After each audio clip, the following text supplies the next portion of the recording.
Hello everyone. In this video, we will be discussing the ins and outs of storyboarding and the foundations of videography as they relate to creating videos and video essays. Design Lab is a free resource on the University of Wisconsin-Madison campus to help students, faculty, and researchers better apply design principles to multimedia projects. When evaluating whether media projects have good design in Design Lab, we use the CAT principles. I don't mean this kind. CAT, the CAT of effective design. C stands for conceptual. What is your project about? Who is your intended audience or user? What are your goal or goals? A stands for aesthetics. How will the audience see your work? Do the colors, fonts, and structure support your ideas? Are the choices you are making consistent and coherent? T stands for technical. Do you know how to use the software and other tools you need to get the job done? And these design principles are all interconnected. The technical often drives the aesthetics, and the aesthetics drives the conceptual. Therefore, the technical also drives the conceptual. Let's take a closer look at the conceptual component of design, especially as it relates to storyboarding and videography. First, ask yourself, what are your goals for your video? What are you trying to convey? What do you want viewers to take away from your video? Second, ask yourself, who is your intended audience? Be as specific as you can. Overall, you should aim to get your point across effectively. To ensure that you can get your point across effectively in a video, we recommend what is called storyboarding. Storyboarding is a process that helps you to brainstorm and develop a guide for your video design. Storyboarding helps you to break down the content of your final video, helps describe the relationship between your video's visuals and sound, provides a reference for the shot composition of your video, and is an overall guide for the material you need to gather to produce your video. Here, we have an example of what a storyboard might look like. Usually, it involves some visuals, either hand-drawn or a digital photo, and some brief descriptive text that covers elements related to the relationship between the visuals and the script or shot scale. A storyboard is what might be called a working document. It's an intermediary object between your brainstorming and the final product. Your goal is not to describe everything that will be in your video at the end, but rather to develop a guidebook or grocery list of the shots you'd like to get and the arrangement of those shots in your video. Your audience for the storyboard is also more for you than it is for the intended audience for the final video. The storyboard is for getting across the graphic details of your video shot by shot so that they support your main concept. Regarding how to storyboard, there are a few different approaches. Here, we have the most common type of student storyboarding. This storyboard is hand-drawn and written with the occasional digital work or image thrown in. This storyboard is fancier as it combines more digitally drawn components. Putting this much effort into your storyboard may or may not be worth it because remember, the audience that will see the storyboard is only you and potentially individuals in your class if it's for an assignment. Hand-drawn stick figures might be all you need. Many videos incorporate a lot of still images, but you'll still want to generate motion that is not inherent to the media object to draw audience attention to specific elements. The practice of animating pictures is often referred to as the Ken Burns effect, after the documentarian who is famous for doing slow pans and zooms in and out and across images to generate a sense of movement and interest in historical documents. Your storyboard can also help you identify which elements of still images to focus upon. So, what aspects of your video might be noted in a storyboard? Commonly, storyboards include at least 4 elements. Shot scale, ranging from extreme long shot to extreme close-up. This is often abbreviated as you can see here. Camera angle, including high, low, eye level, and canted. Camera movement, including pan, tilt, roll, track, travel, and pedestal. And composition, the graphic components or qualities of the frame. We will return to discussing shot scale later on. Now let's discuss some aesthetic principles for good design. At Design Lab, we use the acronym CRAP to help us with our aesthetics. CRAP stands for 4 key aesthetic principles that should be applied in all of your design projects: contrast, repetition, alignment, and proximity. Contrast often concerns having variation in size, color, lighting, spacing, and other qualities in your design. Repetition describes having coherence in your design through repetition in style, color, fonts, shapes, and more. Alignment is about ensuring that related design elements are in line with each other. And finally, proximity refers to the spatial relationship between design elements, making sure that elements are not too close nor too far from one another. Specifically for videography, your aesthetic choices will be made through these 6 principles. When you are filming, the first thing to consider is what kind of aspect ratio and orientation you will choose. Notice how the orientation you choose changes what is visible in your shot, and thus what your shot will convey to the viewer. In the landscape shot, we cannot see the subject's hands, and we get a better view of the table behind her. In the square shot, we start to see a bit of what's on the table, and there is less focus on the background table.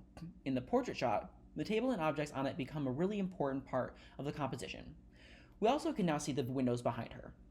Whichever orientation you choose will often depend on the equipment you are using and how you want to compose the figures and objects in the frame, but the professional standard orientation is a landscape shot. Next is focus. Having the proper focus means that the subject of the composition is clear, rather than fuzzy or blurry. Focus frequently tells the viewer what is the most important in the image and what should be paid attention to. In the first shot, we know that the flower is more important because it is in focus, while in the second shot, it is the person who is most important. The method of achieving focus depends on the camera you are using. A smartphone has different focus capabilities than a DSLR camera. A trick to check your focus is to zoom in on your subject's eyes, since this is the most communicative part of a person's face, and then zoom back out to your chosen framing. Next, we have shot scale. Shot scale conveys meaning about the subject and their surroundings. Consider this long shot, which is the full figure of a standing person, as compared to a medium long shot, which is a person from the knees up filling most of the screen. As compared to a medium shot, which is a person seen from the waist up. When we crop this image to a medium scale, we start to see some kind of relationship between these two individuals on the left as opposed to three people. And on the right, we start to see some personal details on the subject. Or a medium close-up, which is a person's head and chest filling most of the screen. Now, the subject on the left is the sole focus on the image. It's at this scale that talking heads speaking to a camera are shot. A close-up frames a person's head, and an extreme close-up has a small object or part of the body filling up most of the screen. So, what can shot scales tell us? Well, they can tell us about the environment a subject is in, and how the subject relates to that environment. Shot scales also can draw attention by specifically focusing on a part of the subject or the composition, seen here with an extreme close-up. As a good starting point, it is safe to shoot interviews and general filming with a medium or medium close-up shot scale. Next is composition. A general guideline to abide by here is the rule of thirds, when you set up your shots using the intersections of the thirds lines to position your subject. By using the rule of thirds, you can avoid a common mistake, which is giving your subject too much or too little headroom. You can also avoid giving too much or too little lead or nose room, an important aspect of composition for interviews. Now let's talk about lighting. When you shoot indoors, try to establish a 3-point lighting setup. This includes a key light, the major and strongest lighting positioned to one side, a fill light, secondary lighting that is softer than the key to cancel out shadows that have been created by the key light, and a backlight, which gives a definition to the subject and separates them from the background. Setting up a lighting system may seem daunting, but you don't need to use professional lighting equipment to achieve good lighting. Natural lighting, desk lamps, floor lamps, and other household light sources are great to use in creating a 3-point lighting setup. A concept related to lighting is white balance, which refers to making the image in the camera appear like how the average person perceives the world. When white balance is off, your video will appear more blue or orange. Often, your ability to control white balance is dependent on your recording device. So, to sum up, when shooting your video, be mindful of these elements. Even if you aren't shooting video yourself, these are ideas that will help shape your storyboarding and eventually your editing work. Finally, let's touch briefly on the last area of CAT, the technical. First, be mindful of avoiding copyright infringement. Whenever possible, try to use images and videos that are under some kind of Creative Commons license. Think about the recording equipment you'll be using. Often, go for the simplest solutions and whatever technology you feel most comfortable with. Your laptop's webcam or a stabilized setup with your smartphone is probably good enough. If not, the library lets you check out all kinds of cameras and equipment for free. Whenever possible, be sure to stabilize your camera when shooting footage. This could mean using a tripod or resting your recording device on a stable surface. When you start recording video, be aware of background noise. Always do a test recording to check the background noise of the setting you're shooting at. Regardless of what software you use to record your audio and edit your video, our friends at Software Training for Students are here to help you with the heavy technical software issues you may have. They offer technology workshops, online training, and one-on-one appointments.